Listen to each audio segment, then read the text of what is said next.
Good evening, ladies and gentlemen, and welcome to round one of the GTfusiOn Championship 2021. It is the biggest team versus team championship in GT Sport, and I am one of the many people bringing it to you live over the course of this weekend. I'm Paul TX141 Walsh, also known as Britain a Spit, depending on what media you follow me on, and you're tuning in to Group E tonight as we get underway with proceedings at the Bathurst Mount Panorama Motor Racing Circuit.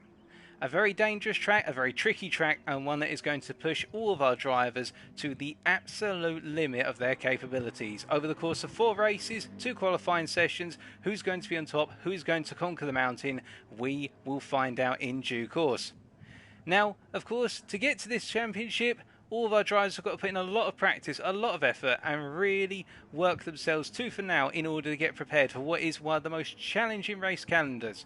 We have 6 rounds over the course of the year, 3 rounds in the first half, 3 rounds in the second half. This is round 1, and there are subsequent rounds 4 weeks later in the next month, i.e. in April, and one subsequently in May. And then we take the summer break, and then we get underway with the final 3 rounds to wrap up the championship. Now you may be wondering, of course, what does it all mean? Team versus team, drivers, who wins, who loses? Well, as we can see that the host has just closed the game, and we're waiting to get the lap underway. Well, sorry, not the lap underway, I should say the lobby underway.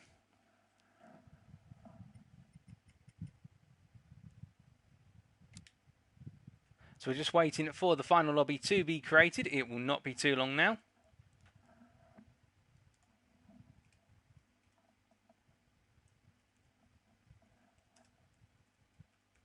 I think there might just be some very minor technical issues before we do get cracking. The whole premise of this championship is essentially multiple teams across the GT Sport community sign up and take part in a number of placement races, if you will, or placement time trial sessions, whereby in each session our drivers will have the opportunity to compete in terms of lap time and also in terms of race pace, and that essentially assigns them a ELO rating, or in other words a ranking rating, which is then used to merge our drivers together in terms of their overall pace, and they are put into a classification scheme which as a result of that aligns them with the drivers which they would be best matched with. So if you are the fastest driver in your time trial group and you prove to be one of the fastest drivers overall, then you are expected to be put inside the top lobby, say lobby A, B or C. Those are the fastest lobbies as I understand it on the calendar, and you will be up against like for like drivers there. Whereas if you're one of the slower drivers, then you may find yourself coming down to somewhere along the lines of Group E, such as what we're spectating, which is right in the midfield. However, I should point out, folks, that it is not a case that because a driver is in Group E that they are slow. These guys are very, very fast. They're racing for some of the most competitive GT Sport community teams known and going. We've got the likes of Zephyx. You're also going to be seeing drivers from GTBE and WSR as well. We're just, as I say, waiting for the lobby to reopen. I think there might be a very small technical issue in the way, but we will get there in due course. But we are just going to have to wait until things get sorted.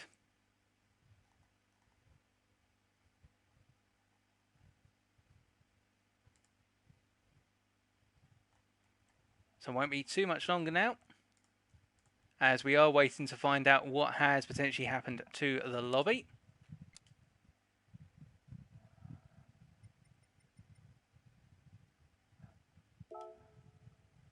Or whether it's GT Sport having one of those days where everything goes wrong. So give us 2 seconds.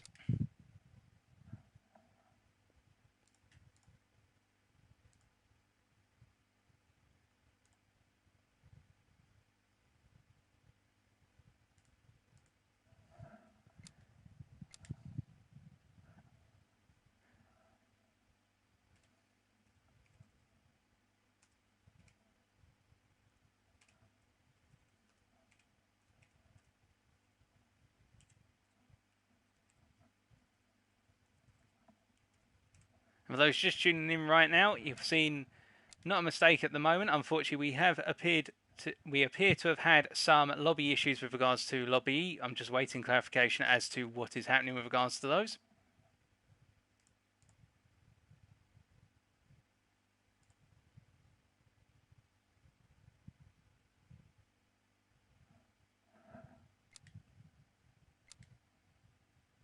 But in the meantime, whilst we're waiting, let's introduce the car that our drivers will be racing around in today. And that car is the McLaren 650S GT3, which, as we whip it out in the garage here,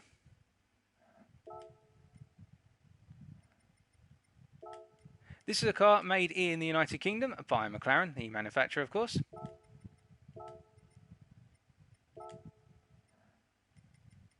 As we go through our garage here to grab a copy of it.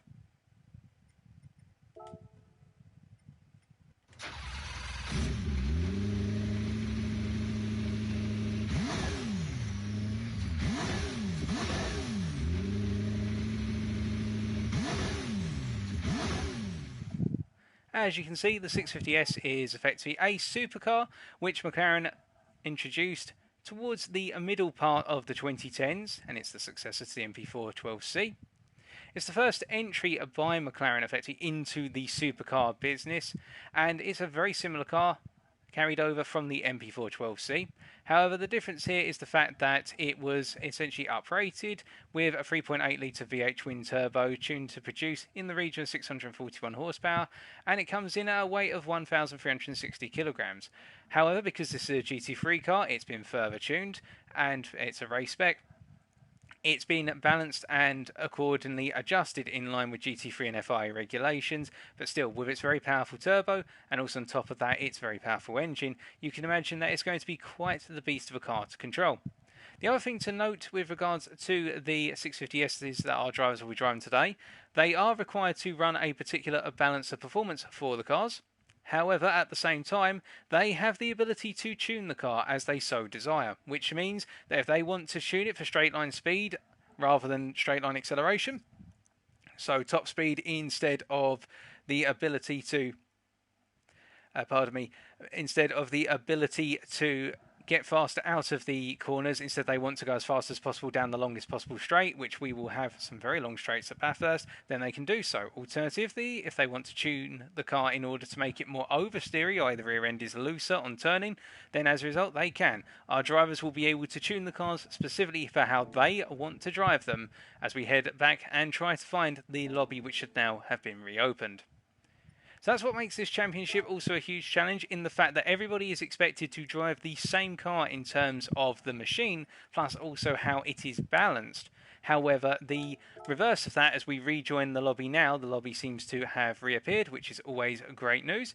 The reverse of that, of course, is that our drivers will have been working on tunes week in, week out for the last 4 to 6 weeks in order to get the perfect tune for their car to suit their driving style. And that is what this championship really does boil down to as well, is having the car that works best for you. So i.e. that you feel the most comfortable in the car. As we've rejoined the lobby now, and we can start to introduce some of the drivers and the schedule for tonight. Sorry for the technical hitch there, ladies and gentlemen. So without further ado then, let's start introducing our drivers. As we go down the list, and we take a look at each individual in turn and make sure they get their due where it's due. So our first driver for today is one driver known as Giova99 from the Prima team. Giova being a driver who's up and coming within the FIA schedules, a very strong driver, hence racing for Prima Esports, and a driver who is well known amongst his team and the wider GTfusiOn community as somebody with a lot of pace up and down the field. And tonight he's looking very comfortable in the 650S and will be looking to do well in this opening race. We then move on to one Italian in the form of Lupinero from GTD. Running up towards turn number 2 for the time being. Lupinero representing the GTD guys, of course, who are quite a familiar team within the GTfusiOn community as he makes his way through turn 2. And Lupinero does have a lot of pace to deploy tonight. Found himself in a rather good position, and I should point out that I'm introducing drivers here in terms of their ELO ranking. So the ones with the highest points at this point in time, indicating that they are the top of the Group E split right now, and if they do well tonight, they may be promoted to the Group D split come the end of the evening. We then move on to THG's Sonam 8246, who we will just find around on circuit. And we have a bug in the pits where a driver cannot get out, so we have to restart the lobby once again. So that explains why we have been having issues, because we are getting drivers stuck in the pits. So that is no problem at all. I believe that means everybody is going to be hopping out of the lobby. That's why we're getting some technical issues at the moment.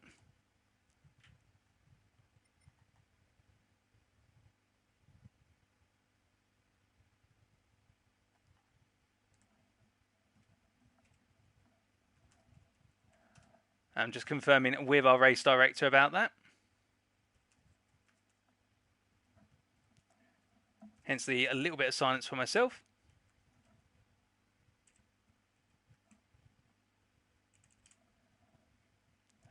So we are waiting for the lobby to be reformed. This can occasionally happen on GT Sport. We get a driver stuck in the pits, and it can take some time for us to clear this. So do persevere with us, folks. We're going to be a little bit behind schedule with regards to tonight's programming.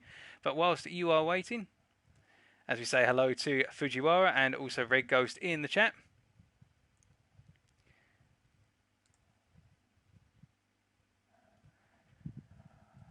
We're going down the list, and Sonam is a driver who some of you may recall we saw back in 2020. He was in one of the lobbies that we commentated on and that we casted, and Sonam being a very strong driver, the Greek driver, representing the THG group, of course, and being the third in our ELO ranking at the moment with 1,253.36. Now, the average ELO for this race group here is 1,251.32, and it should be pointed out that there is quite a gulf in terms of ELO between our top three and then, well, sorry, I should say our top four and then the rest of the field. So it feels as though our top four are expected to run away a little bit tonight, at least in their ELO ranking, but of course things will be very different when we're out on circuit at Bathurst, because Bathurst is a circuit that takes no prisoners. Now, as we are reforming the lobby, we are going to continue to introduce our drivers, and we should move on to our fourth driver, who is Azerty from Storm 76, as we find Azerty out on the circuit.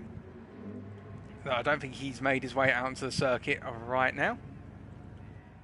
So we are just waiting very patiently. I should say they haven't made their way out onto the circuit, as everybody is just trying to get into the lobby.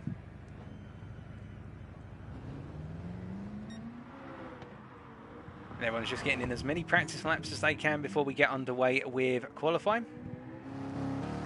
And here we go with Storm Azerty. We've just found them.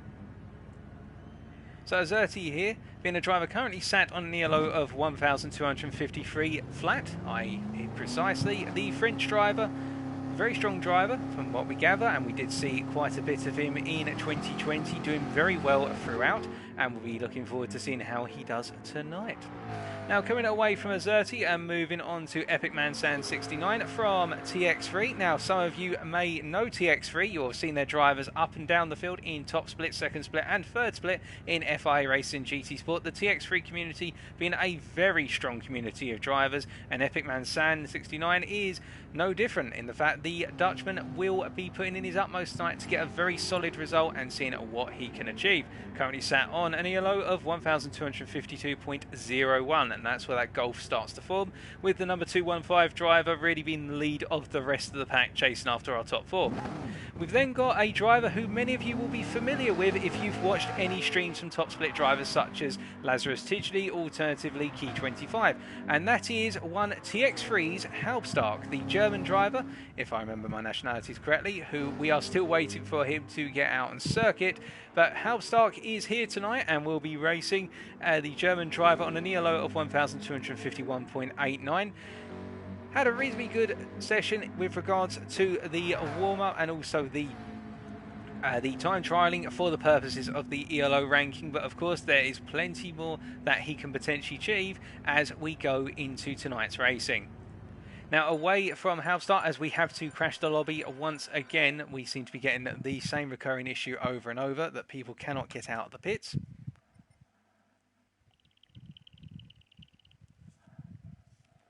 We do have some other drivers to still introduce, but I'd rather wait until we can actually see them before I introduce them to you folks. As we also say hello to Z in the chat, and also to the GTG Drivers It Live community there. Hello to GTG Drivers. We hope you enjoy tonight as we are waiting to get the lobby reformed again. Well, of course, one of the things to always note is it's always good for it to happen in the first round, so that way all the issues, all the mistakes and concerns go away come later on in the season. This is one of those technical things, folks, that we just have to simply push through. It's happened in a number of series on GT Sport. Heck, it's even happened in some of the live GT Sport races that we have seen on the GT Sport channel in the past. As we also say hello to Kazuya TV. And just to fill you in, we are waiting for the lobby to be reopened once more, and hopefully this time we won't get the pit glitch that some of our drivers are experiencing, or the invisible driver glitch that may also be occurring at the moment. And for those who are tuning in right now and haven't said anything in chat, if you do have the ability to type into the YouTube chat, feel free to say hello. Do not be shy. Everybody's friendly here. Well, I hope everybody in the chat's friendly, because I'd like them all to be. I indeed will be as friendly as I humanly possibly can. And we are hoping to be back underway with a new lobby in short order, as I'm just waiting right now for the lobby to be reformed. As I say, things are going a little bit sideways at the moment with respect to the lobby situation, but we will get this resolved for you, and we will get underway with some good racing in due course.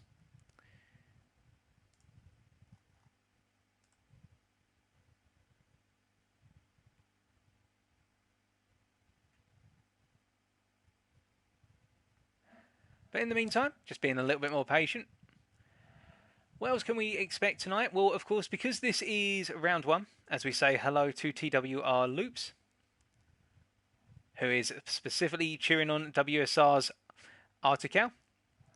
Artical being a driver who he had the pleasure of interviewing at the end of the 2020 season. A very, very modest driver and a fantastic driver in the grand finale at Interlagos. Not Interlagos, my apologies, I'm getting track names mixed up here, doing a Murray Walker already. At what was Catalonia. And we also say hello to Growly28, who I believe is rooting for RTA tonight. And we should also take a very brief moment, having mentioned the legendary and late commentator Murray Walker, who passed away earlier today at the age of 97, a voice within the motorsport community, and it could be argued the voice of Formula 1, but the voice of so many other series beyond Formula 1 as well. British Touring Car Championship, Rallycross series as well. Pretty much a voice found throughout motorsport. He will be remembered, and well, we've got a little something lined up, hopefully, at the start of tonight's proceedings to go with that, as we're still waiting for the lobby to be reopened right now.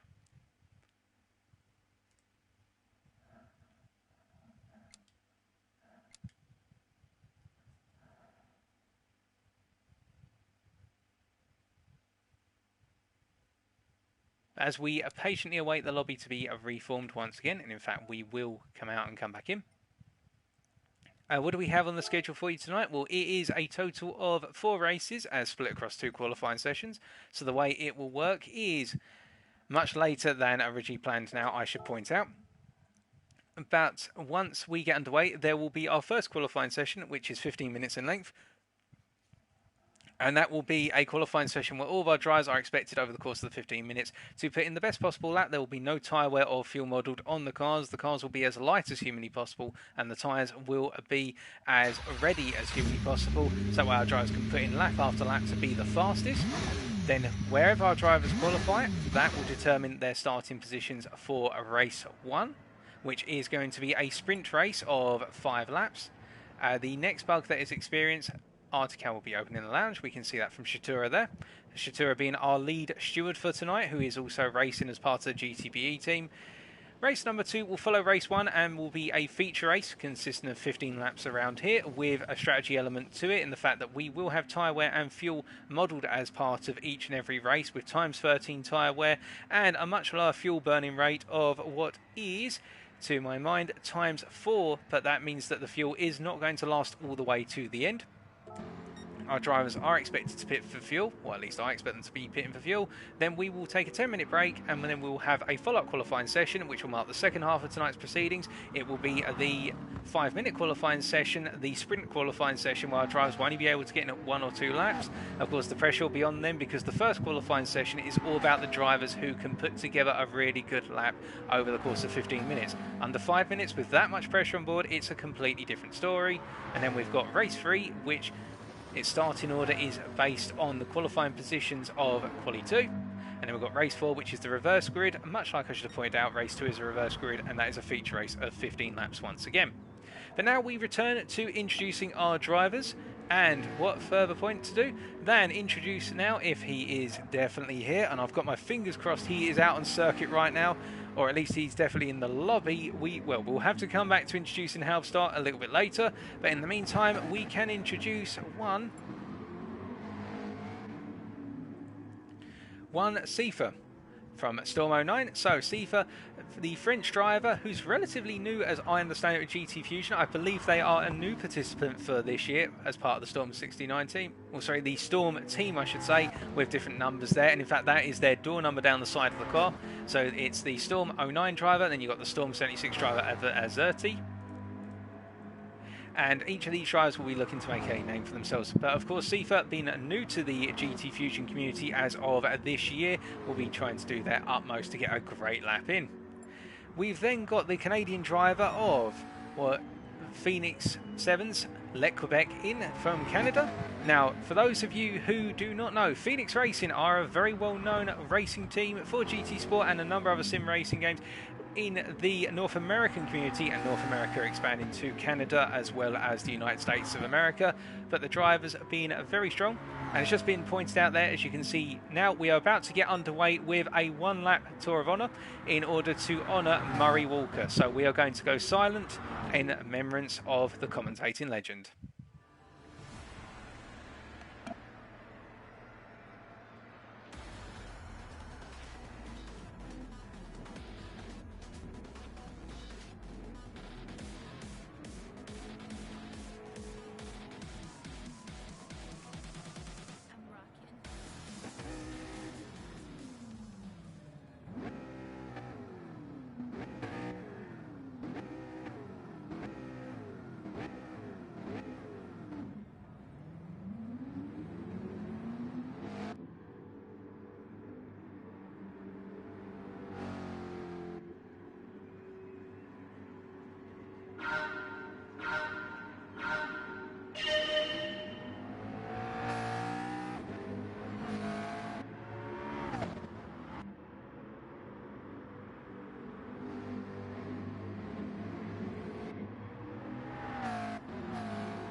Well, that was a very fitting tribute to the legend of commentating within motorsport. And it was really nice to see how all the drivers, particularly coming down what was the Conrad Straight, how they all formed up in formation and made their way down there. And it was lovely for them to group up towards the finish line as well. And I think that's the one thing that could be said about Murray Walker, is that his voice is a voice which brought a lot of people into the motorsport community. I, for one, like many of the much bigger commentators you'll see and YouTubers related to motorsport and sim racing, was one of the people who, when I first heard Murray Walker's voice watching British Touring Car, found myself really enjoying motorsport, not just because of the action on the circuit, but for the fact that he was someone who could bring the commentating to life and bring the racing to life and make you feel you were there. And, well, all of our drivers there, just showing how much it means to them. But with that, and with paying our respects, we must now turn our attention to getting underway with the racing. So without further ado then, as we now switch to the qualifying settings and the race settings, we are going to be shortly getting underway with the first of our qualifying sessions, which is 15 minutes long, as stated earlier. And in the meantime, we are going to continue to introduce the drivers and, of course, say hello to those of you tuning in chat.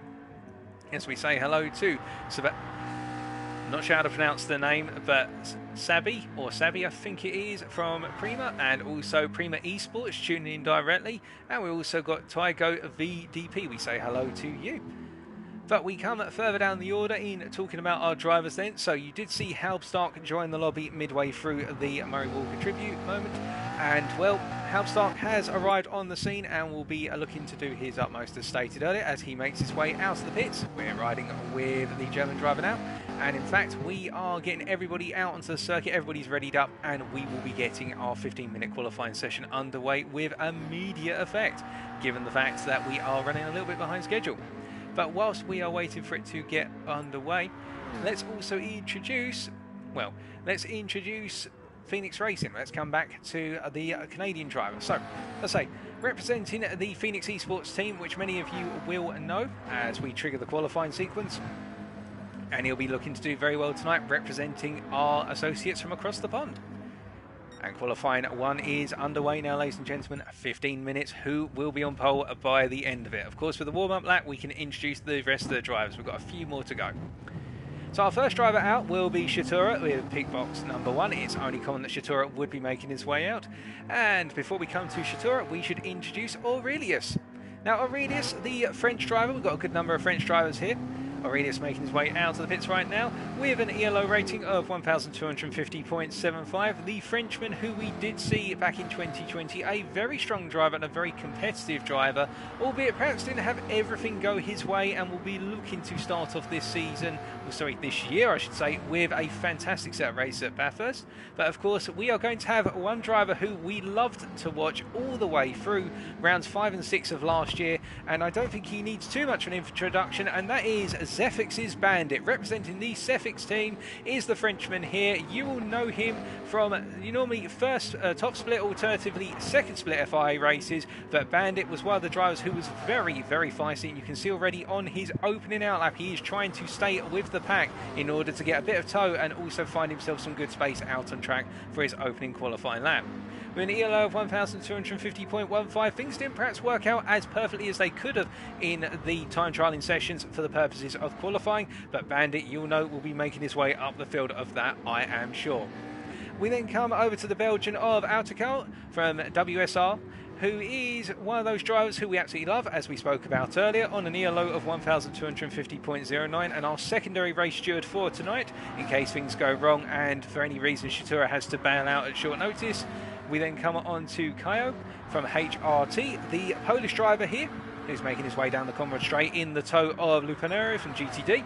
And Kayo is one of those drivers who we haven't seen before, but we've heard very good things about the Polish driver, and we're hoping he can do well. With an ELO of exactly 1,250 flat right now, he'll be looking to promote himself up from the bottom area of the Group E standings. Then we've got Shatura, the Belgian driver, who is onto his opening flying lap without slipstream, quite a way ahead of the rest of the field, looking to get a nice bit of clean air to put in a qualifying lap. And Shatura, of course, doesn't need too much of an introduction. We had the pleasure of interviewing him at the end of last year here. A very solid driver and a very fair driver. Somebody who absolutely loves the GTfusiOn Championship and is a major proponent of it, and a good friend to most of the drivers up and down the field and commentators, including myself. And then last but not least, we should introduce the Frenchman of Polo 171, who is from the team RTA, and he is at the bottom of our ELO standings, where Shatura is on 1,249.12, Polo is on exactly 1,248 flat, and that means Polo is the one with the most to potentially gain tonight with good race results. Now, in terms of how the ELOs change over the course of each race, I'm not going to go into it. It's too much mathematics for one person to explain in terms of commentating. We're just here to focus on the qualifying and the racing. And without further ado, we are going to hop on board with one of our drivers who's about to start their qualifying lap, and that is Giova, who is making their way into turn 1 right now. And just to give you an idea of the lap, so coming out of turn 1, Hell's Corner, charging up the hill now towards turn 2. You're going to be seeing absolutely flooring it here. Don't expect that Giova's going to be running automatic transmission here. That's a visual glitch, folks. But what you can imagine is that Giova is going to be absolutely hammering it all the way up to turn number 2, braking at approximately 75 metres from the corner and coming hard down on the brakes and coming all the way down to second gear. A very nice apex there and flow out. And now into turns 3 and 4 here before the cutting. And as he comes into the cutting, snapping on the brakes, going a little bit onto the dirty tarmac there on the entrance into turn 4, but not too much to lose control of the car. Very stable there on exit and up into 5 and then into 6, 7 and then subsequently 8, coming through 7 right now, and then going to be into the left hander at 8 here, and it's all about absolute pace right now as we see Giova making it look very, very easy, just staying clear of the walls there. Now coming up in towards the Skyline corner, the sequence here, which is a very tricky sequence, as we will hop away from Giova very shortly to look at the qualifying times. Now coming into the dip of the most tricky corner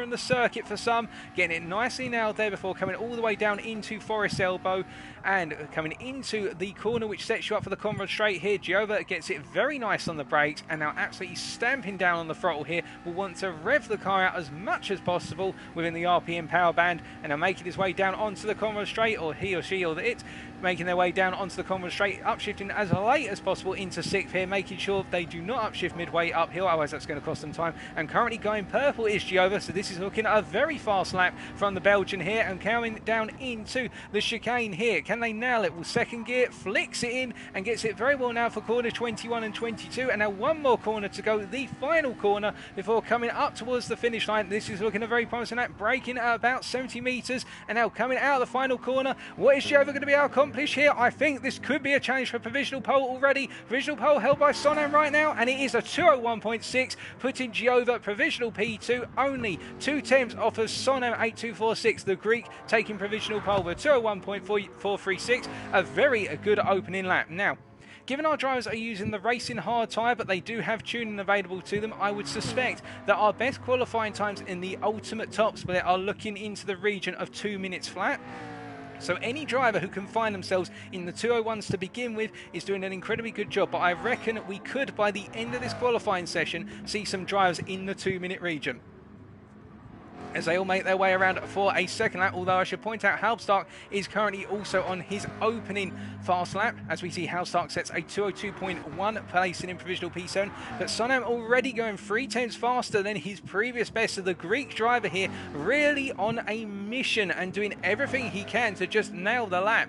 And as he makes his way down the hill here, now watch what Sonam's going to do. If he gets it right at Forest Elbow, he's going to tuck so close to that wall, you could even put a pencil, but he clips the wall on the exit, and that is going to cost Sonam a little bit of traction speed coming down the hill here. I think that's going to cost him about 2 tenths, but it could still be an improvement here. It's all going to come down to how he does at the cutting and then the final corner, as Bandit improves to a 201.6, Bandit up into provisional P3, and we can see Sonam has already lost all that time he gained. So Sonam is the man on the challenge, but he's got to nail the lap, and that is the thing about Bathurst. That uphill, downhill section of the mountain, it's so tight. One little mistake could see you abort a lap, which was absolutely perfect otherwise. But once we jump away from Sonam, who I do not think is going to improve, we should point out that Phoenix's let Quebec in. Quebec, who we will call him for short now, is on a 201.5 in provisional P2, pumping up towards P2 and putting Giova down to P3. And then we've got Bandit up into P4 now, the 201.6, a massive improvement from his opening flying lap.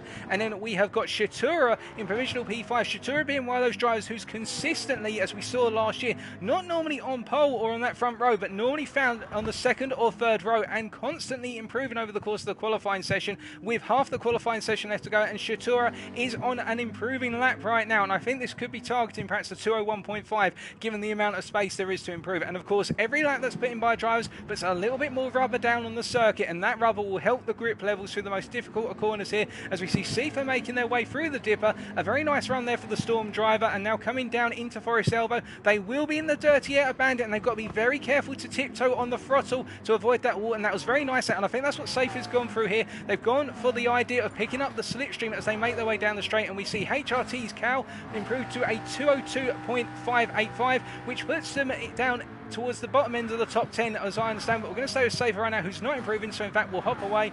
Artical, meanwhile, chasing after this little pack of drivers in provisional P7 were 202.1, and following what is Lupuno's GTD to Lupuno through the chicane and towards the final corner.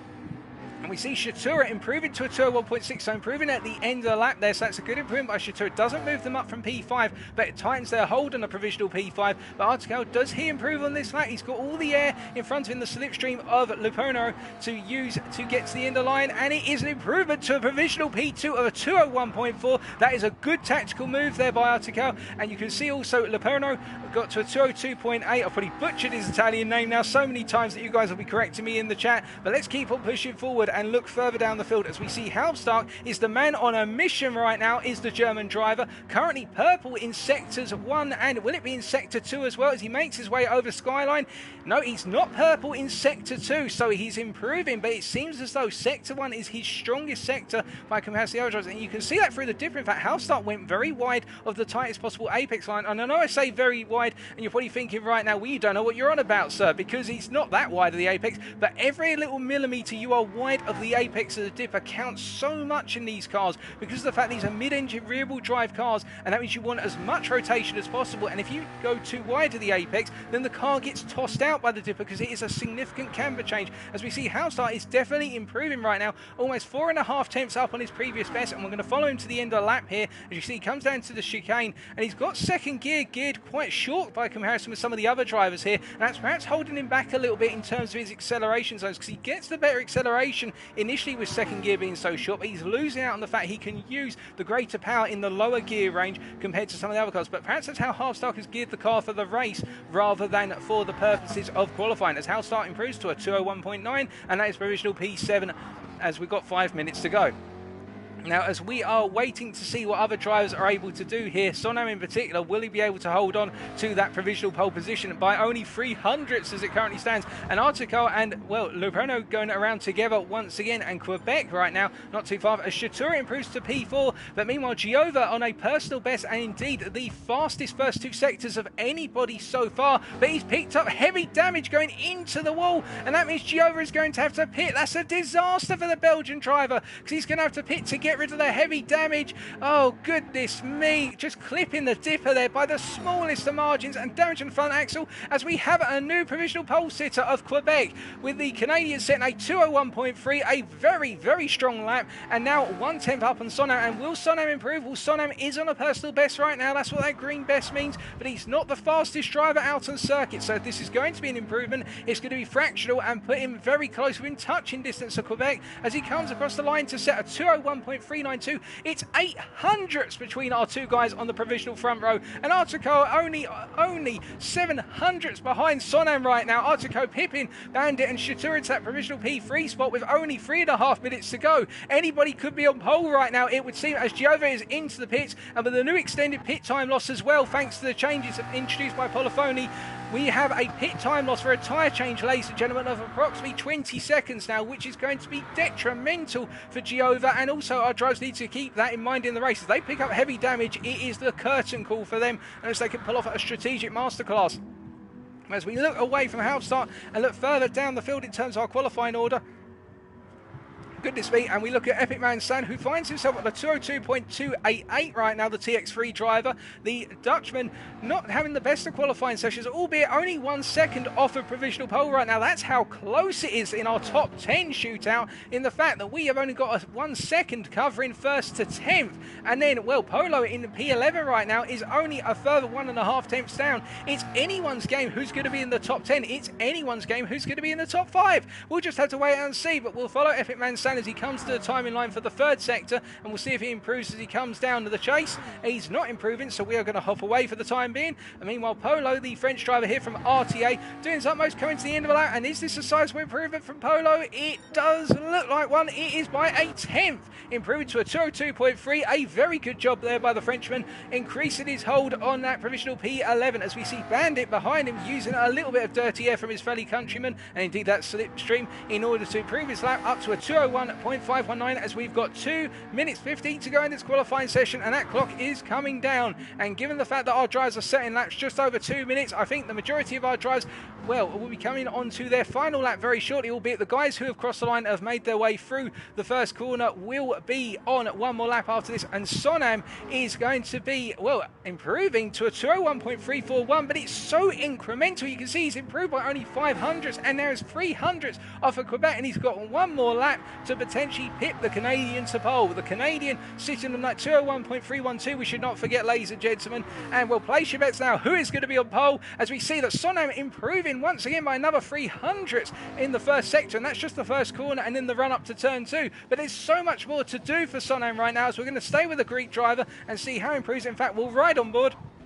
And you can see as he comes up towards turn 4 here for the cutting, does a very good job there going down to first gear. And I think what Sonam has done, he has geared his McLaren 650 so that first gear is extended. He wants as much punch as possible from those low gears in this car going uphill, because the fact of the matter is, when you go up the hill in particular, you start off in the lower gears and you want to try and get as much performance out of those, because that way you're going to cost yourself quite a bit of fuel, because the car's going to be pumping the revs. But at the same time, by having so much power in the lower gear range, you're not caught out by any potential turbo lag, which you can experience with the McLaren 650S. And as he's going through the dip here, he's purple at the moment as Halfstark improves to a 201.7. And well, Sonam is flying right now, and I'm scared to even be riding on board right now. I wouldn't want to be sat on the bumper of this car for definite, as he makes his way out of Forest Elbow and almost clips the wall there, but just about catches it. This car is oversteering all over the place, but I'll tell you one thing, Sonam is absolutely nailing it right now. And as he goes down towards the end of the circuit, coming towards the end of the lap, Zephyx Bandit up into provisional pole of a 201.2, and Sonam not responding. That mistake, that little catch coming out of Forest Elbow has compromised the lap. Can he do anything to improve in the final part of the lap? Otherwise, Sonam is going to be the first driver to cross the line and complete qualifying, and I do not think this is going to be on pole, as our provisional pole time has now dropped by a 10th to 201.2. as set by Bandit, and we'll wait to see as Sonam comes out the final corner. Is it an improvement as he finishes his qualifying session? It's not an improvement. He misses out by 3/10 on his previous lap. So we look further afield now as we look towards what is our lead driver coming through the rest of the field. So it's GTD's Lupanero, the Italian driver here, making his way down towards the final corner right now. Can he improve at all as he comes through? Currently sat on what is a 202.2, and as he comes across the line, it is going to be a 202.8, not an improvement. Behind him, we have then got Azerti from Storm, who makes his way across and does not improve either. And then we have got Giova 99 coming across, and it is not an improvement from Giova either, as we look further afield, and we can see that Halfstark right now coming up towards the final chicane before the final corner, coming out of the chase and now into one more corner, and he gets it wide. Halfstark, he gets on the power too early, and that lap has to be aborted, and it means that Halfstark is not going to be improving for his provisional P7, as we see Caio from HRT come across, and is it an improvement from the Polish driver? It is to a 202.4, moving him up to P12 as Halfstark comes across and does not improve. And now as we look around once again, we saw Bandit coming down through the chase, and well, we look around, and can we find our driver who is currently making their way across the line? It is going to be WSR's Aurelius, currently sat on a 202.9 in provisional P14, the last of our drivers, and it is not an well, it's a minor improvement, but not a positional improvement. It is a 202.9 for Aurelius, so he'll be starting at the back, folks. Bandit comes across the line, and it is an improvement to a 201.257 by 3,000ths, and does anybody else have the ability to respond? Safer improves to a 201.8, staying in P8. Artical does not improve, and we've got more drivers coming through the order here. Quebec does not improve. Polo 171 improves to a 202.2, and that means, I think, at the end of this qualifying, we've got one more driver coming across the line. It's Epic Man Sand improving to a 202.1, but pole position goes to Bandit from France with a 201.2. And with that, let's get on with race number 1.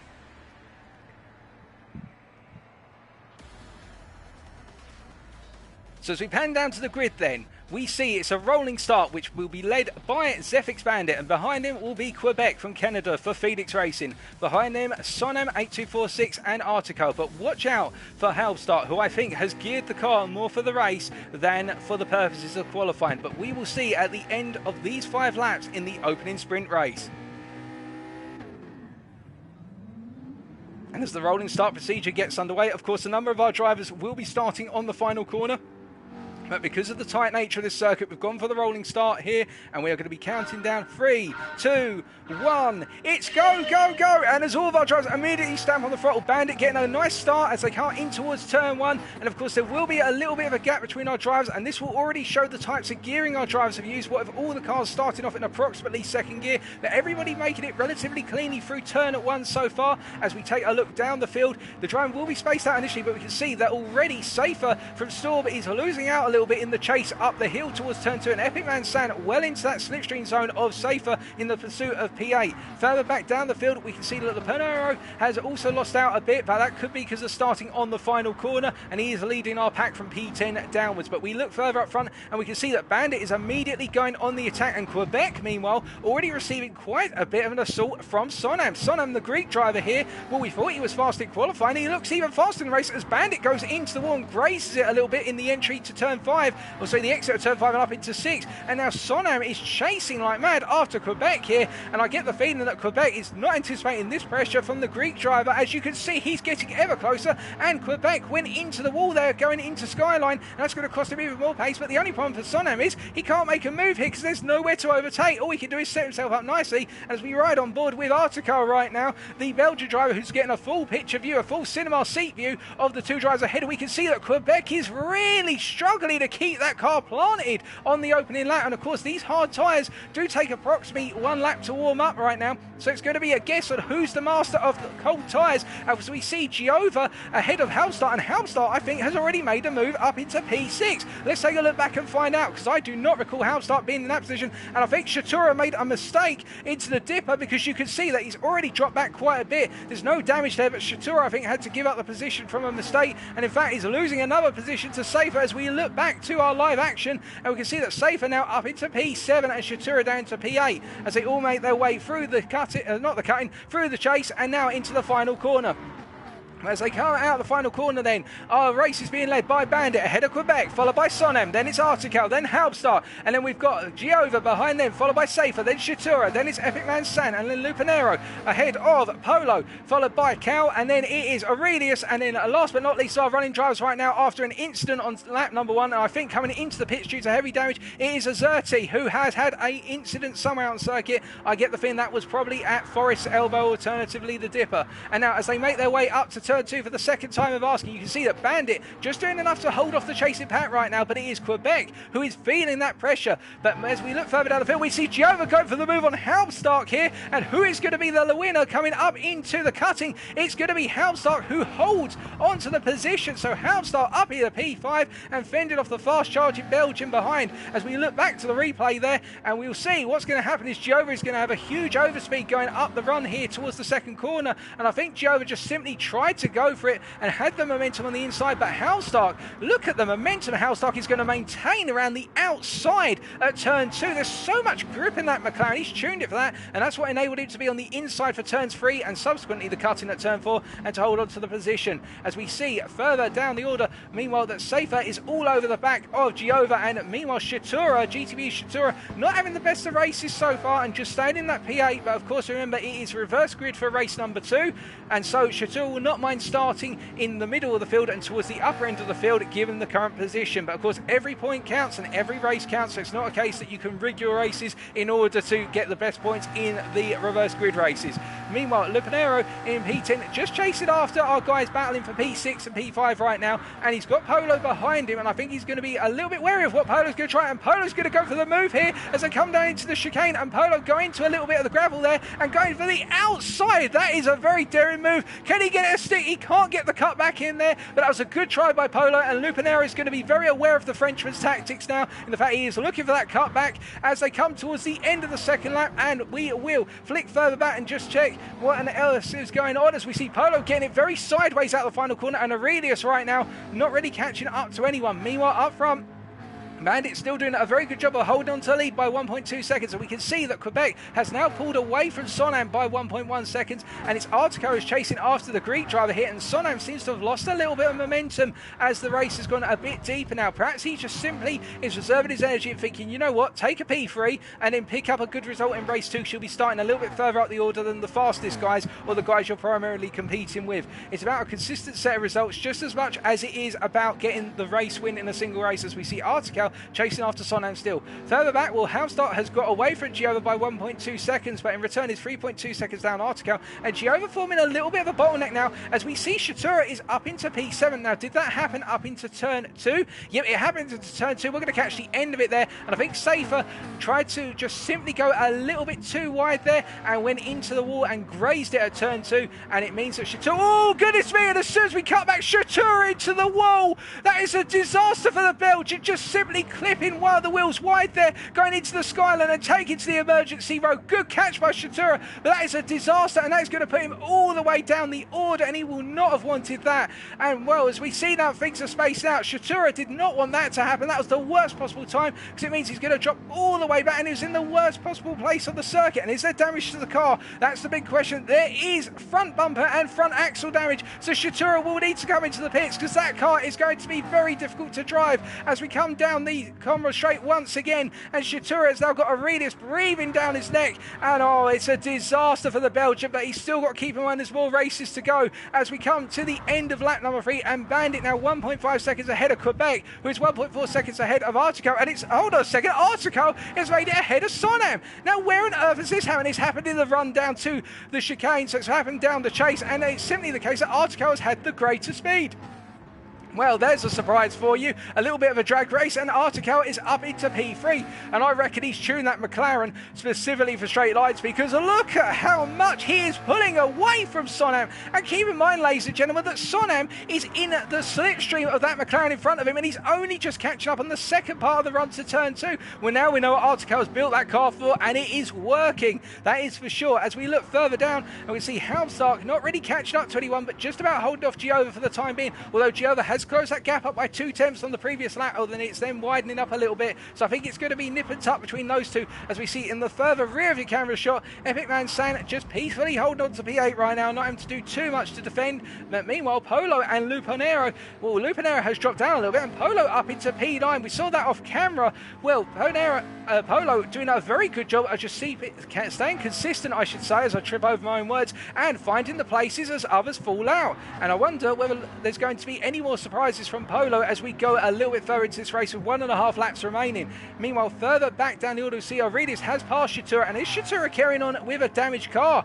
Yep, Shatura is carrying on with a damaged car, so he's going to try and go to the end. It's going to be a difficult one to drive, but good luck to him as we look further up front, and we see that the order is still settling down in our leaders. But will Sonam be coming back at Artico right now? Well, I think he's going to have the run here, because Artico has got a good run, but Sonam has got so much time to deploy that slipstream on Artico. And as they come up towards turn 20, it's the right hander here. Sonam's going to go to the outside, and that'll put him on the inside for turn 21, and he's going to nail it on the brakes. Or has he gone too deep? He's gone too deep, and he's had to release the car. He could catch it, and that means Artico regains P3. That was a very brave move from Sonam, but he just didn't have the brakes to make it count, and Sonam rejoins, but with dirty tyres, he can shrug off the dirt within about half a lap, and that means he's going to be having Halmstad breathing down his neck. Halmstad will smell blood in the water, and he will be chasing it as we come on to the final lap, and we're going to go around for one last time of asking. And you can see that meanwhile in the battle for P7, Safer doing enough to hold off Epic Man San for the time being,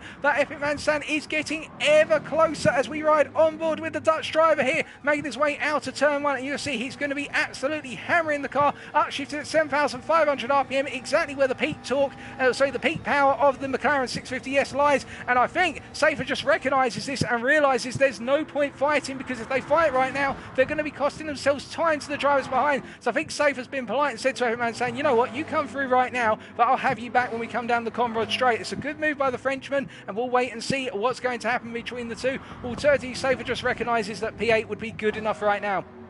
Meanwhile, up front, it's Bandit who's still leading. Quebec going very sideways through what is turn number 9 and through turn 10 and up into Skyline. I think it's going to be a similar picture. He's got to be careful there because we saw what happened to Shatura when he put one wheel beyond the exit curve there before Skyline. But I think everything's spaced out between our drivers for the time being. And it's Epic Man San and Safer who are the closest drivers out on circuit and battling for position. Although I say that, I think Lupanero is just falling back a little bit from Polo right now. Just a tiny bit. But meanwhile, in the hunt for P11, it is Cow who's going to be holding on to it. The Polish driver having had a very quiet race but a very consistent one, and Aurelius in P12 ahead of Shatura and Azerti, not Azerti, that's something completely different, that's a piece of software. And well, Azerti just having one of those races where he'll be starting on pole for the next race but missing out on a good amount of improvement points today.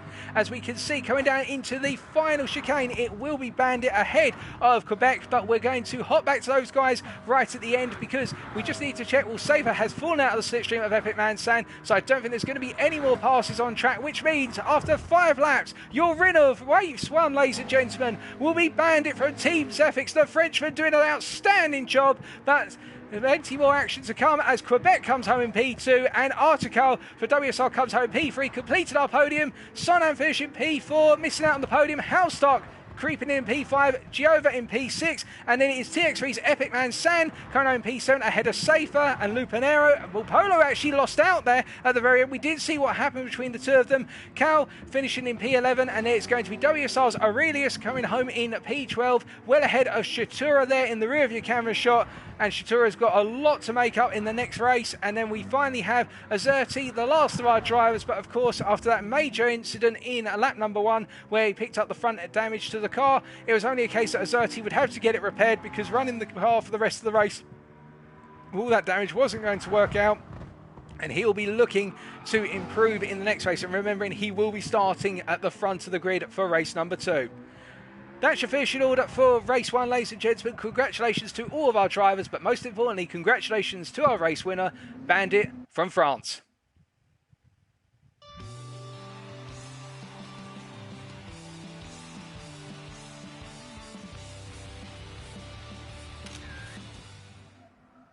So that was race 1, ladies and gentlemen, and here are your results, subject to any stewards' inquiries, of course, and any invigilators' discussions after the race. Zephyx Bandit doing a very good job running the race from start to finish in the lead, ahead of Phoenix Racing's Le Quebecin, who finished in P2. Article picking up the 3rd step of the podium after Sonan fell off just a little bit towards the end, and Article just made the move stick, and Sonan couldn't quite get back in with that mistake at the chicane on the lap number 4. Then we had Halbstark rounding off our top 5, and the fastest lap in that race was set on lap number 3 by Zephyx's Bandit, a 2:02.163.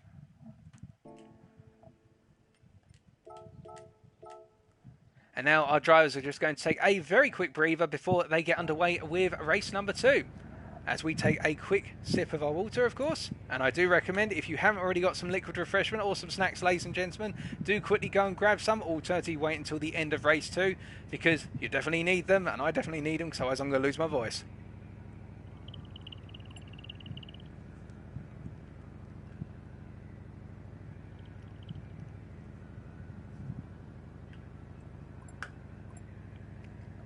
I think what we saw in this race in particular is that drivers have configured their cars for very different approaches. The drivers who were fast in qualifying, our pole sitter definitely has the pace also in the race, but one driver in particular who really deserves an eye to be kept on them is Artico, who finished P3 in our opening race. As we move the time of day forward now, and we move on to race number 2. And the reason I say that is because you'll notice that some drivers in particular seem to be a lot stronger on the straights in terms of building up to a top speed compared to how they performed over the course of the Skyline or over the course of the uphill, downhill section, i.e. sectors 2 and 3. And what that means is those drivers are confident that they'll be able to get the moves done on the straights up into turn 2 and into turn 21. And by doing so, they can then go very defensive over the hill, because you can't really overtake once you're in Sector 2 or Sector 3 for the most part. And so that means they've got the straight line speed on the straight sections just to hold everybody else off. And that's the difference of tuning, of course. Some drivers have come here with a more balanced tune for both qualifying and the race, whereas other drivers have come here with a race-specific tune, and some have come here with a qualifying tune. But we've still got plenty of mileage to go, and it's good to see everybody tuning in. And thank you very much for the compliment there. So, Sabi, I think that's how you say your name. My apologies, I keep tripping over your name. But thank you very much for the compliment there, as we say hello to Rodolfo Ronchi, and also we've got Sandro Dalfi in the chat as well, and TLR's Tony89M and Pavlov80. It's good to see you all cheering on your respective favourite drivers here, as we wait to get underway with race number 2, which will be coming at you very shortly.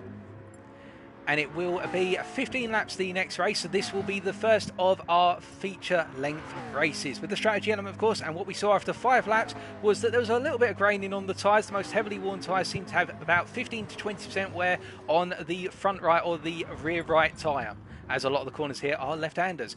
As we get underway then with race number 2. Counting down the clock right now.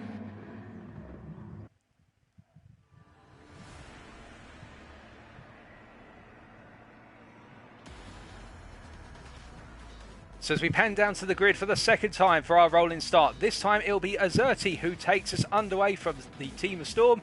Behind him, Shitura from GTBE. Keep an eye on Aurelius and Cal as well in P3 and P4. But the big question, of course, will be how will our leaders from race 1 do, as they now have to try and nip and tuck their way through the field for the purposes of race number 2.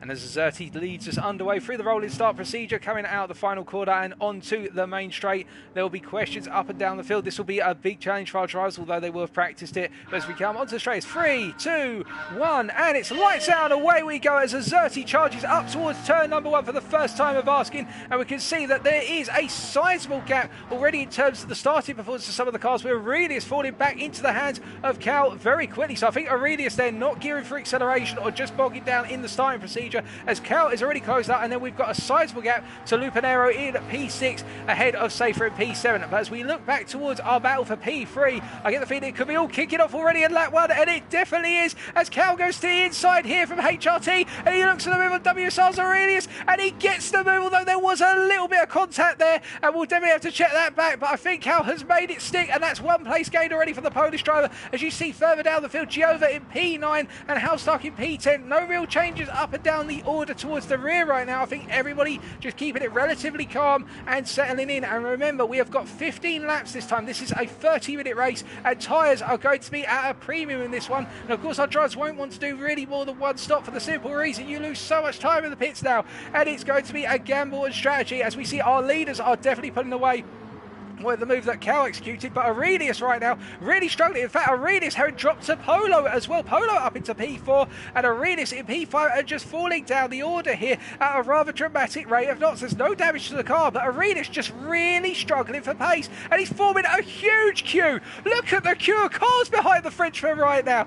You'd think we're on the British motorway here, ladies and gentlemen, with so many people queuing up, and it's a snake train, as you've literally got P5 all the way back to P14 behind one driver. This is absolutely incredible. I don't know what Aurelius is thinking here, whether he's going for an ultimate fuel saving or tyre saving strategy, but he's definitely running a bit slower than everyone else right now. But perhaps he's thinking with his head compared to everybody else. You never know. Brains versus brawn in this one, as we see Lupanero has to go a little bit defensive versus saver. But Aurelius is off onto the grass. It's just not working out for the Frenchman, and that means he's going to lose so many places with the traffic jam he's caused, as they all come down towards the final corner, and he rejoins in P10. So it is Shitura who's ahead of Azerti. He's made it past Azerti. Meanwhile, Azerti in P2, and then Cam in P3, Polo in P4, Lupanero in P5, followed by Safer in P6, Epic Man Sad in P7, followed by Giova in P8, then Halstark in P9, Altico in P10, then it's Sono in P11, Aurelius down to P12 after a disastrous opening lap, Bandit in P13 ahead of Quebec as well. We got yellow flags.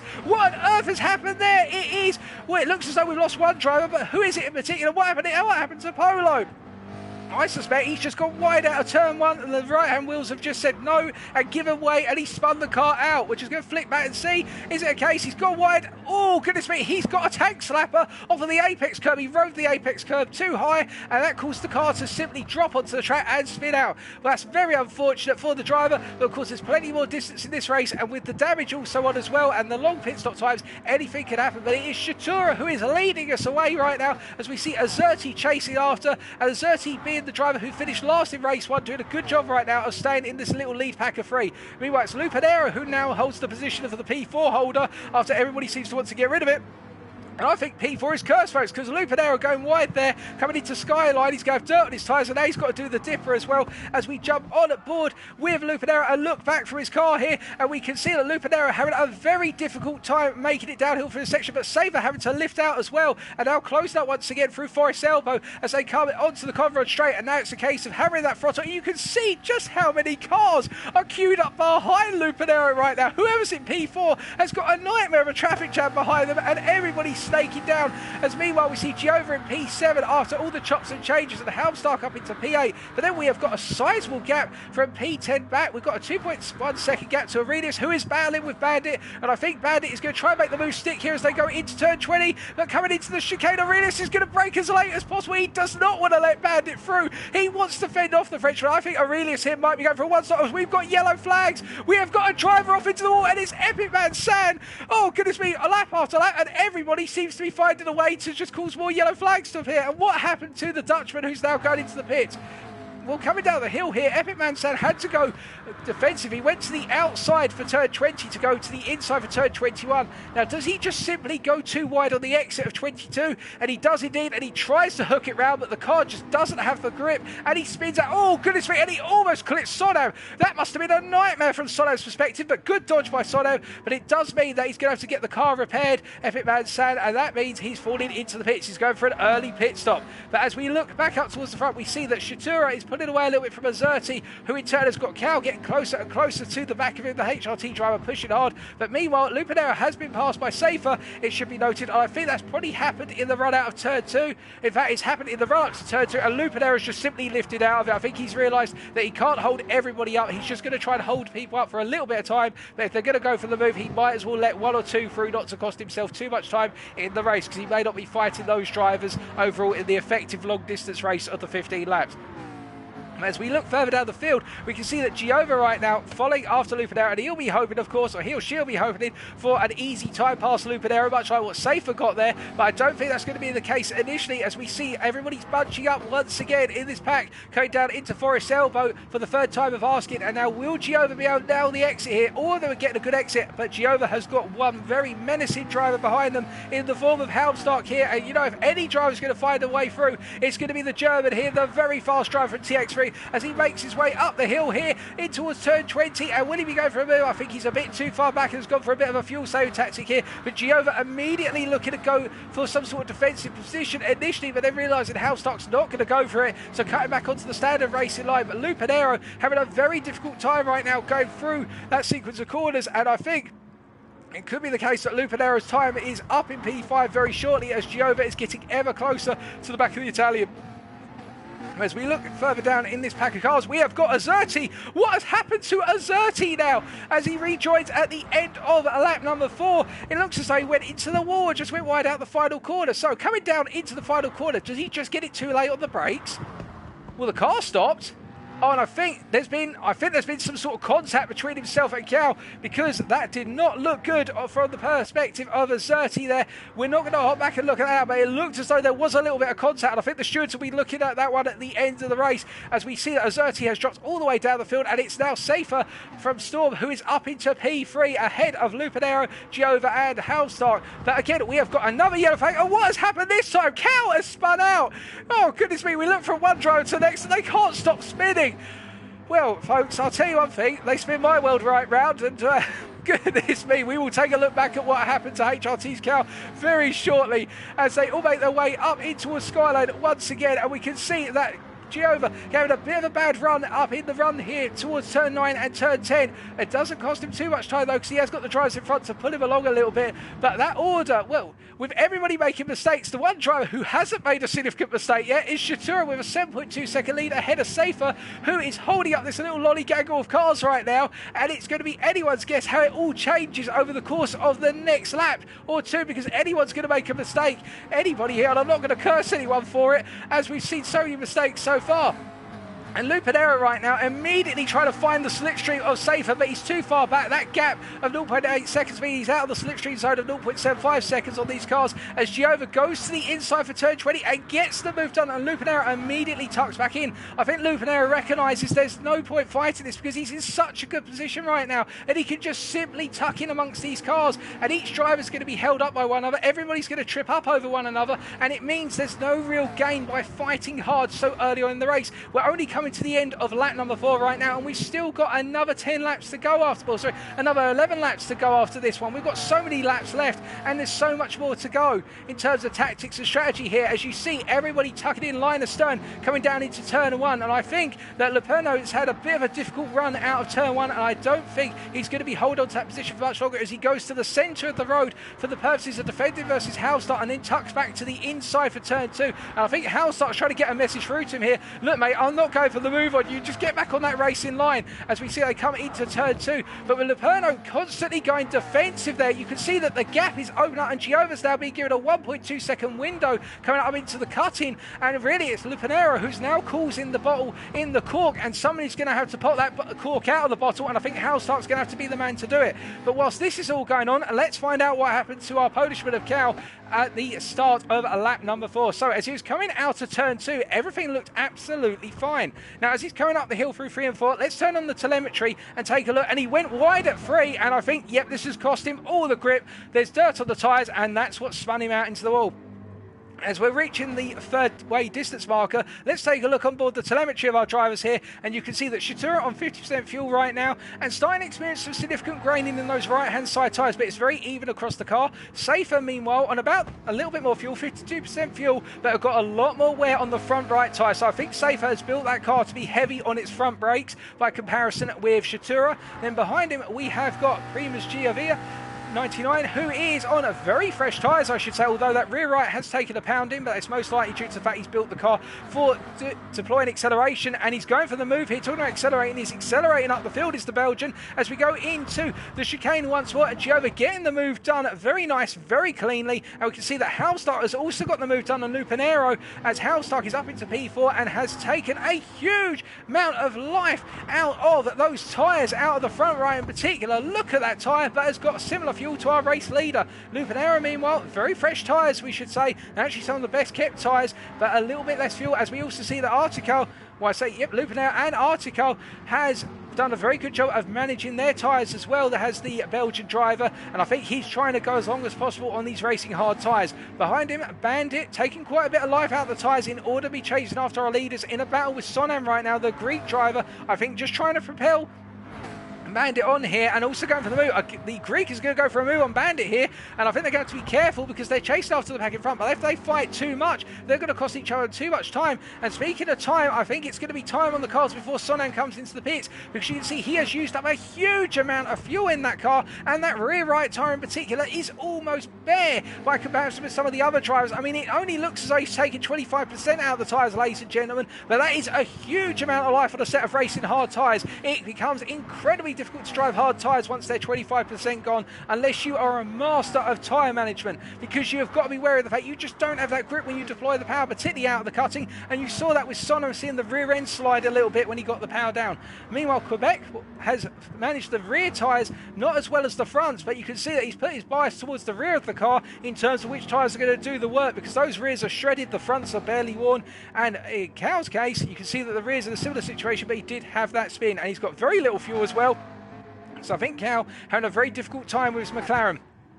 And it is Polo who's on a similar situation, albeit more fuel, as is Aurelius with significant damage. And we can see Epic Man San in a very similar situation to the drivers ahead of him. And then it is Azerti who has come into the pits, it should be pointed out, and has put on those tyres much earlier on, and also put the fuel in to go to the end. So that is the summary in terms of our drivers and their fuel and tyre situation. And I suspect that we are going to be seeing a one stop from the majority of our drivers, and those one stops will start off either at the end of lap 7 or alternatively a lap 8, because we we have that halfway split at that point in the race distance, folks. So it's going to be anyone's guess who's going to pit and when they're going to pit, but I think it's going to be laps 7 and 8 where you're going to see all of the pit stop action. Of course, if some of our lead drivers can go even longer, and I'm thinking of the likes of the lead man right now, Shitura, if he's able to go to, say, lap 9 on a set of tyres, then he's going to have the pace, and also that 8.2 second gap to Giova in P2, he's got the time to play with. He could afford to back it off a tiny bit in order to go a bit deeper on the opening stint and have much fresher tyres for the end of the race,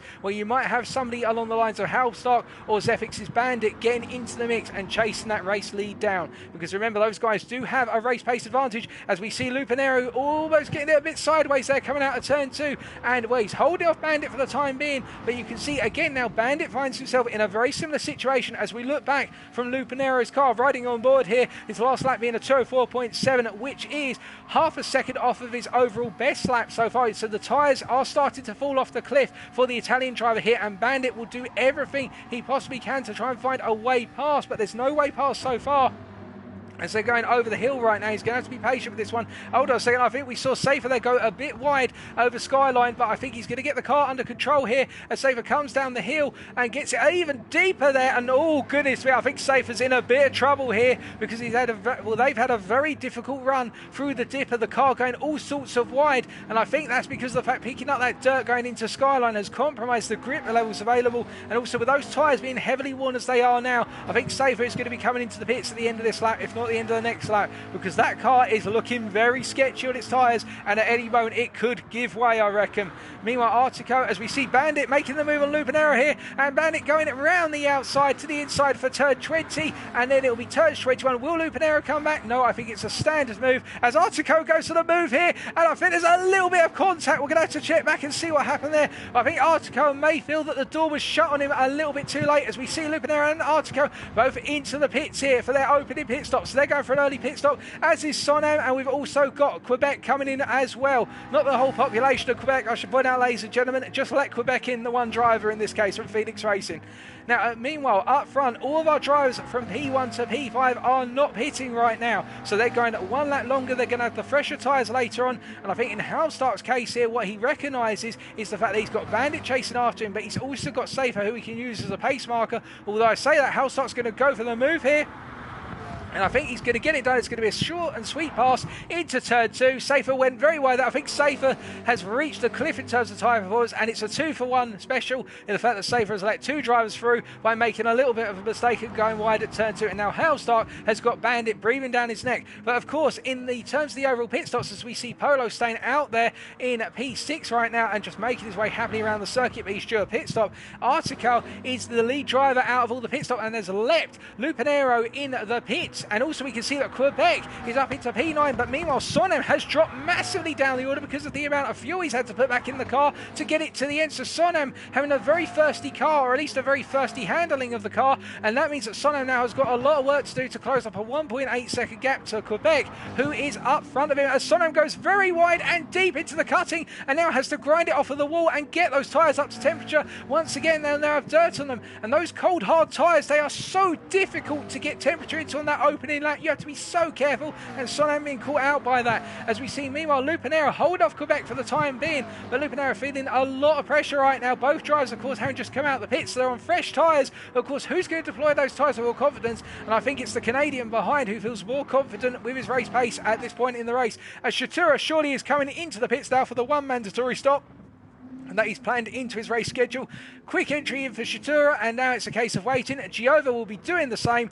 Shitura on 9% fuel. Halstark will be coming in this lap as well, and we see Bandit following suit and Safer. So all of our top 5 drivers, as Giova with 12% fuel, and you should notice that Halstark on 16% fuel and Safer on 18% fuel. They have been fuel saving very, very much so, and I suspect Polo is also going to be coming into the pits very shortly, quite a way out of position in relation to our other drivers, but Polo will be coming into the pits and going for one more stop and one more stint. And meanwhile, all of our leaders are still being refueled at this point in time. They'll be coming out shortly, and you're going to see the relative delta between our leaders and then Artico. As Artico comes out of the final corner here, he's the lead driver of our second group of drivers, if you will, in our race packs. So the lead driver in the battle for what is P6 right now, and it is going to be our leaders all coming out of the pits right now. And Artico, having pitted early with the undercut, is going to come out in the slipstream as safer. So Artico is in the mix now for the race lead potentially, albeit well, at least for the podium, although there is a long distance and there's a lot of laps to go as Artico is immediately on attack versus Safer, but Safer defends to the inside. Is it going to be enough into turn 2? Artico pushed a little bit wide there by Safer, but Safer lifted it out just in the nick of time, and we see that Phoenix Racing's Quebec is up into P7 as well as he finally gets the move done on Lupinero, and we're going to take a look back at that because that was in the rear of the camera shot as they were coming up towards turn 2, and I think what you're going to see here is that Quebec is going to hop to the inside, and indeed as Lupinero tries to hold it round the outside, there's just no grip available, and it is a case that Phoenix was able to rise above GTD in this instance. So well done to the Canadian driver as he's made his way up the order, and now they charge onwards for further positions. Meanwhile, up front, Shatura, the gap between himself and Giova having dropped from that 7.2 lead to 5.5 seconds, what with the fact that Giova had to take on a little bit less fuel in the pits, but it was only 3% fuel, so it's not a huge difference. And of course, I think Shatura here will be looking to take it nice and slow to get the tyres up to temperature before attacking to try and open that gap back up. But it's this man here we have to watch out for, Halmstad, because he's 2.2 seconds ahead of Bandit, having used a lot less fuel in the opening stint. So Halmstad is the one who gained the most in our lead pack of 5 drivers in terms of pitting on lap 8. And it will be Halmstad who's going to try and close down our 2 race leaders as the time comes down. As we see Artico and Safer battling once again. And Safer, well, I think Artico is going to be caught out by this one as they go side by side for the chicane. And Artico is not giving it up. Oh my goodness. And Safer isn't giving it up even. They're still side by side coming down the hill to the final corner on lap 9. And who's it going to be? Holds on to P5 for now. But this means they're costing each other so much time. My commands, and they're still side by side. No respect being a difficulty here. They are showing so much respect for one another, and Artico finally picks up that P5, but that fight went on for so long. Goodness me. And we're going to take a very quick look back at that shortly, as Quebec now is the man on a mission and is going to be trying to capitalise on that battle between P6 and P5. But I have never seen in all my years of racing, virtual and real, 2 drivers go side by side through the chase into the chicane, the final corner, the start-finish straight, and only ended it going into Hell's Corner at Bathurst. That is incredible, as they're all making their way up towards the cutting, and I think they've all settled down once again, and this is the perfect time for us to take a look back at what happened between Safer and Artico in that sequence. So as they were coming down the hill here, we ride on board initially with Safer, and as you're going to see, Artico is going to have the initial overspeed momentum. As we hop the camera to the front, what you will then see is that Safer's going to hold to the inside and just give Artico the space, and Artico comes back and rides alongside Safer just a little bit here as they come running down. It was Safer who thought he had it done, but Artico had the momentum out the final corner in order to complete the move. That is an incredible sequence of passes there, as we see Safer chasing after Artico, absolutely going for it. And, well, it's not going to be over between these two. As you can see, Safer is looking for every little gap to exploit, although almost goes into the exit wall there. And we did see that Quebec did touch the exit wall coming out of Forest Elbow. And I think in Quebec's case, it was just a very light graze, so it's nothing to worry about. But that could have been near fatal for the Canadian driver. The door number 3 car here trying to push on towards the top 5. But he's got to be so careful because he's worked it so well to get up into P7 and be clear of a lot of the drivers. But he's still got a lot of distance to go, as we see Halmstad not closing up, funny enough, on Giova here. That's quite the contrary to what we expected, but Bandit, the Frenchman, is definitely closing up. Our pole sitter for the qualified session, the opening qualified session, having done a very good job in race 1, and now trying to chase down a podium in race 2 with what is a few more laps to go, 5 more laps to go for the Frenchman. Can he do it? And whilst we've got a very brief breather, I'm going to take a quick sip of water because I'm going to need it before the moves kick off once again.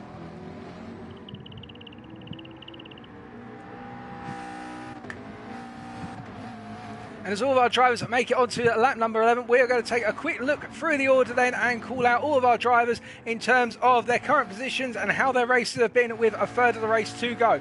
So we start off with our race leader at the moment, GTfusiOn, who has been leading since the pretty much the middle half of the first stint, so around lap 4, and has been running away up front, albeit the gap is closing down between himself and Giova. The gap starting off at 7.7 seconds before the pit stops, now down to 4.8 on lap 11.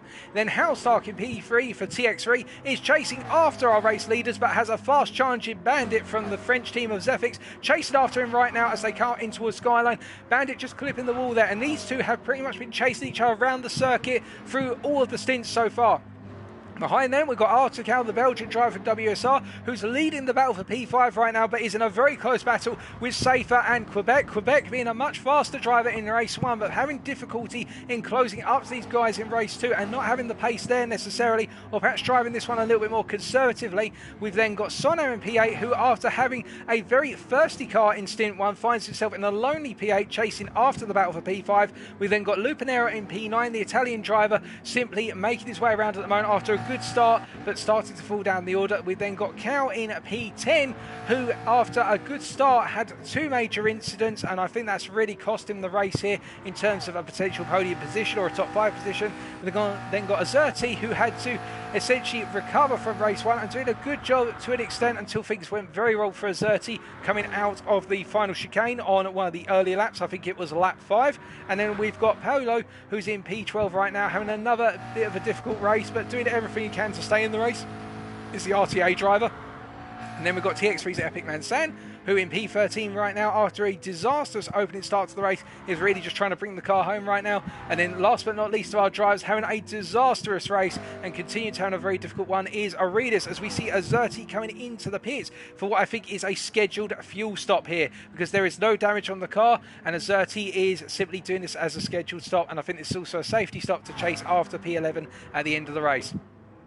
Well, that's how the order currently stands, and as we look back up towards the front of our drivers right now, we can see that there's no real change between Halstark and Bandit. This gap keeps oscillating between 1 second to 8/10 of a second, and I think it's the case that when Bandit gets close enough to Halstark, he just simply loses out because of the dirty air on Halstark, and he really needs to find a way of getting into that dirty air and therefore into the slipstream coming into Forest's elbow in order to be able to make the move happen, because once he's got it done, I think he'll be able to leave Halstark behind to an extent, but it's getting into that position to do so which is so difficult. And I think that's the thing also holding Safer up here, is the fact that she is potentially faster than Artical. As we can see going into the dip here, Safer is all over the back of the Belgian driver, is the Frenchman. I say that, well, I don't think they're going to be over the back of him anymore as Safer clipped the wall there. Now, is that damage to Safer's car? That is damage to the rear axle and the rear bumper. Now, Safer has already got 3 and a bit laps to go here. Will they pit? Alternatively, will they try to fight on? If they pit, that is going to be the best part of 30 seconds. Well, sorry, about 25 to 30 seconds lost, depending on how quickly the mechanics can get that damage repaired. And Safer now finds himself in literally a life or death scenario with respect to their potential finishing position for this race. And if I was in Safer's shoes here, given how close it is to the end of the race, I would try to stay in the race. I wouldn't give it up, as we see Cal has got the move done on Lupinero coming down the convoy straight into the chase. And will we see a pit stop from Safer? Safer is not pitted. They're going to try and continue with the damaged car. So I think they're going to fall off the chase for P5 here, but I think they could still hold on to a top 10 position by the end of it as we hop back and see what exactly happened. So it's right on board with Safer here, and we bring up the telemetry as well. We're going to see running in the dirty air of Article. That's going to disrupt the braking a little bit through Skyline, but coming into the dipper, does Safer just simply carry too much momentum through the dipper itself? And coming into left-hander here, and the rear end snaps, and oh goodness me, the rear end just simply crept away on Safer there, and as they brought it back under control, they clipped the exit wall coming out the dipper on the left hand side, and that is what triggered the damage. And these cars, well, it's a good thing it wasn't engine damage. What this being a mid-engine rear-wheel drive car, the engine being further back in the car from your conventional road car typically, which is front engine and front wheel drive, or front engine and rear wheel drive, it means that effectively Safer was fortunate not to pick up that engine damage and just roll on with axle damage instead and try and bring the car home. But you could see already how they are losing time and how Sonam is creeping a little bit closer to the Frenchman lap after lap. But meanwhile, up front, it is Shatura who's doing everything he needs to right now to bring home a potential win here with only 2.5 laps to go. Heaven forbid nothing happening right now. Shatura is 5.3 seconds ahead of Giova. Halmstad, meanwhile, is being harassed by Bandit. I don't think Bandit could get any closer unless he wants to lean out of the windscreen and put a sticker for Zephyx on the back of TX3's Halmstad mobile. But I think they might want to do that, actually. That's free advertising for them. But you can see that Bandit has been closing up, and I think Bandit has been sizing out Halmstad for the good portion of the last couple of laps and has realised, right, the time to strike is down the Conrad straight into the chase because he's got the move done now. Will Halmstad come back? Being in that slipstream, I don't think he's going to have the legs on the car enough distance to do it, and it means Bandit is now up into P3, but for how long? Because of course we've got 2 more laps to go and it could all change once again. But the good news for Giova, so long as these two fight, Giova will be able to hold on to P2 without any issue. Pardon me, but I think the converse item of this will be that now that Bandit is past Halmstad, Giova is going to be seeing a lot more of Bandit in their rear view mirror, and we can already see that gap is starting to close down. The gap is down to 2.1 seconds and it's creeping down ever so slowly, and we will see over the next 2 laps whether 2 seconds can be ripped out in that short period of time. Artical, meanwhile, doing everything he needs to hold on to P5 right now in this race, doing a phenomenal job as the Belgian. He's held off the pressure of Safer and he's holding off the pressure of Quebec, and we'll have to wait and see as Quebec will smell a result here. Will the PHX driver, the Phoenix Racing driver here, but will he be able to get it done in time? We will find out in due course, of course, as he makes his way up the hill through turns 3 and 4 into the cutting once again for the 14th time of asking, and there's no change so far, but that gap is starting to close out, and Artical's made a mistake because he's lost a huge amount of momentum. What has happened to Artical? We'll find out shortly. It's irrelevant right now. Quebec has been caught out by that, getting a lot of oversteer coming out of turn 6 and up into 7, and it means he's going to be really within striking distance here, and Artical's going to be so vulnerable coming out of Forest Elbow. We'll find out, of course, what happened with Artical shortly, but we're going to stay with the drivers right now, because this is a huge shot, because Artical was running it so smooth and clean, but one little mistake and it's all opened up right now as we ride on board with the McLaren driver. Well, his previous lap set a 2:03.0, not far off the fastest lap set by Bandit, only half a second off, so he's been putting in very strong laps, but it's just one little mistake. But you can see that gap has already opened back up and there's no damage to the car, so I think he's safe from being within striking distance this time around. But we're going to hop back very quickly and find out what happened to Artical. So, come up into turns 3 and 4 then. Does he just go wide out of 4, or does the car just simply snap loose on power? It snapped loose on power. Oh, good. And Artical was so lucky not to pick up any damage there by going into... He hit it flush sideways, and I think that was the difference between picking up axle damage and not getting any damage at all. So Artical getting away with that one there. I think that's one of his 9 lives spent. The driver, as we see the final lap commences with Shatura leading by 5.6 seconds and Giova being closed down by Bandit. 1.8 seconds is the gap, so 4 attempts to the previous lap, but I don't think Bandit's got enough, and he's got a mirror full of Helmstock to deal with now. Meanwhile, Quebec chasing after Artical, that gap being 1 second between the battle for P5 as Quebec gets it very, very wrong on the exit curve of turn 1 and loses a little bit of momentum, but just about catches it, so it's not too much of a loss of momentum. And Safer, with a damaged car, is doing everything they can to hold on to P7. The Frenchman holding off the Greek. I think the Greek's got the momentum here as they come up into turn 2 on the final lap. And Safer's just going to have to let Solan through here. I think they realise there's no point fighting. The damaged car's just not going to hold on. And if he can ride behind Solan for a little bit, he'll just gain a bit more momentum going up into the cutting. As Solam goes into the wall, so it opens things up once again, and Solam getting a very brief turn there from Safer, and Safer immediately lifted off to let Solam hold the position. Great sportsmanship shown there, as we see up front Bandit still holding on to P3 on our timing screens, but I think it's going to be a case of Halmstad being ever closer. As we can see, Halmstad is all over the back. He's getting closer and closer, arm over fist, lap after lap, Halmstad now, and well, it's going to be anyone's guess who's going to come home on the bottom step of the podium. And meanwhile, Giova is being closed up a little bit more, but Giova, I think, has just got enough of a gap. We will find out, as we can see off in the distance is our race leader, who we will come to shortly. But in this battle for P3, I think Bandit's going to hold on here. I don't think Halstark's got the car to do it. Coming up into the final corner, and, well, we've got one more driver who's going to complete the race very shortly as well.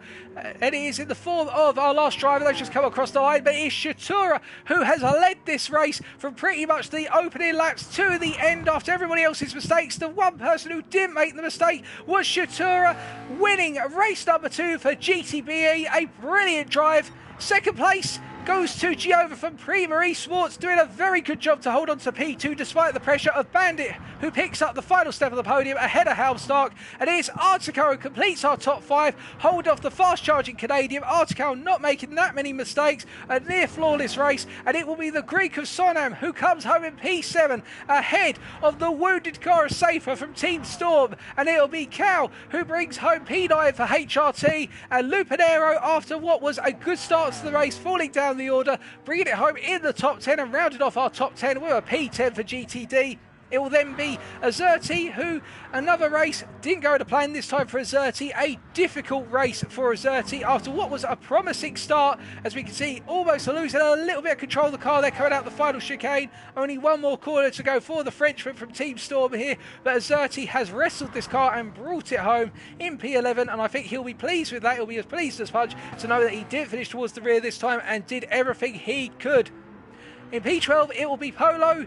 The 542 car there, not having the best of races, but Polo staying in it. It will be Epic Man San who picks up the unlucky spot of P13. Unlucky for some, but not everyone. And then last but not least of our drivers, the one who we saw crossing the start-finish line as Shatura was making his way towards the final corner, and that's the demonstration of Aurelius and how he was impacted by the damage and the fact that his race was compromised early on. It will be WSR's Aurelius who completes our racing order, but of course, congratulations to all of our drivers and Aurelius as well for bringing the car home and having that competitive spirit to bring it home to the final lap. Some drivers would retire the car, but not the guys of GT Fusion. They live, breathe motorsport day in, day out, and it applies to sim racing as well, and Aurelius brings it home. Last of our drivers in P14. Congratulations to all of them, and once again, but congratulations most importantly to our race winner, GTB Shatura from Belgium.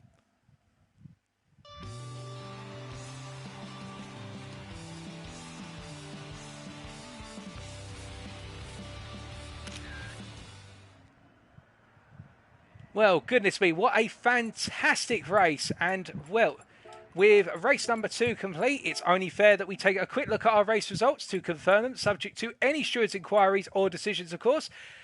The race was won by GTE Shatura by 5.5 seconds over Prima's Giova 99. Both drivers having a very good race, having started a bit further up the field, utilising their starting position and their consistency to bring home the top 2 positions, the 2 Belgians.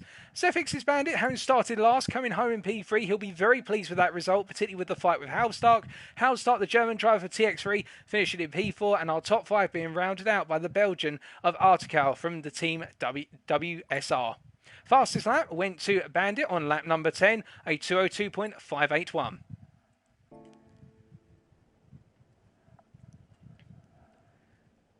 And whilst now all of our drivers will be taking a brief breather, we have got a 10-minute break until the second race set commences, and that will start off with a 5-minute qualifying session. So you've got 10 minutes, folks. Take a breather. I'm going to be taking one very shortly. I'm going to quickly step out of the commentary box and go get myself a drink, so that way I'm fully equipped to go underway with quali 2 and also races 3 and 4. But you have got, well, actually probably about 9 minutes now given I'm talking. Yep, so the next race will be underway at 47 minutes to the clock, so based on that timer in the top right corner of your screen, and we'll come back in 10 minutes time. But I'm just going to go and quickly go grab a drink.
Well, I'm back, ladies and gentlemen, with 5 minutes to go until we get qualifying session number 2 underway, the 5-minute sprint qualifying session, where our drivers will only really have the best part of 2 laps to set a good time.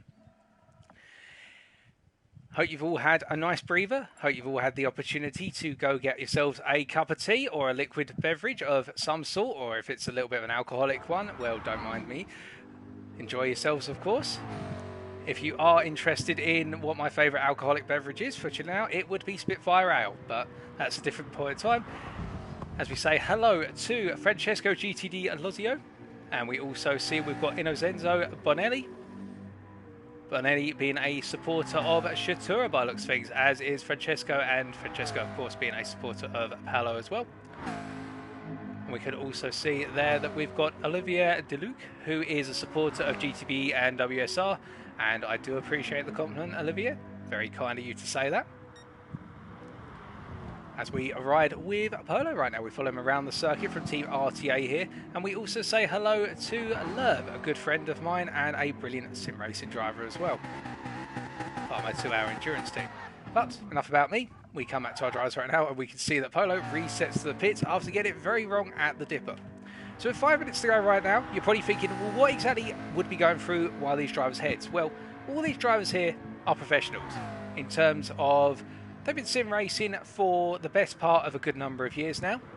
Having interviewed a number of these drivers both after the races in 2020 and between now and also the races here, it's worth noting that in preparation for this race alone, the teams will have done hundreds, well not hundreds of thousands, but tens of thousands of miles worth of practice combined. I think when I spoke to Shatura at Catalonia last year, he was saying to me that going into the final in 2020, the GTB team alone put in the best part. I think one driver put in somewhere in the region of 20,000 miles worth of driving to find the perfect tune for their car. Now, if you've got a team of up to 20 drivers, which you are legally allowed to do as part of the rules and regulations here, imagine you've got 20 drivers representing a team across all the different splits, and they all put in 20,000 miles worth of practice each. Well, 20 times 20 goes up to 400, so you're looking at 20 times 20,000. That is 400,000 miles worth of practice. And that's what it means to these drivers. They want to represent the best they can for their team and get their team as high up the overall ranking chart. Because we don't just have a ranking chart for the ELO of individual drivers, but also for the teams overall. And it is the #1 team in the end that will win this championship. So when all the drivers' ELO scores are combined, that's when it all pays off. As we see Epic Man Sang getting a nice clean lap through, but we are just waiting right now ready for qualified to get underway. But that gives you an idea. And with that in mind, the amount of miles that our drivers are putting in, what they were thought of, right, we're now into the second half of the race night. We've now got a 5-minute qualified session, so that some of the drivers here will have been using the time on the opening qualifying session, plus also the opening 2 races, as we change the time of day, to really get their feet in, get a feeling for the circuit. And in that 5-minute qualifying session, some of these drivers will literally be so aggressive in their outlap. They'll be just wanting to go, go, go, because they'll know they can get the best possible lap on the circuit right now. Conversely, there will be some drivers here who are focused more on the races, and they won't be too worried about where they qualify, what with the fact that we have got 2 minutes to go. So it all plays off, of course, and that means that what we have seen so far in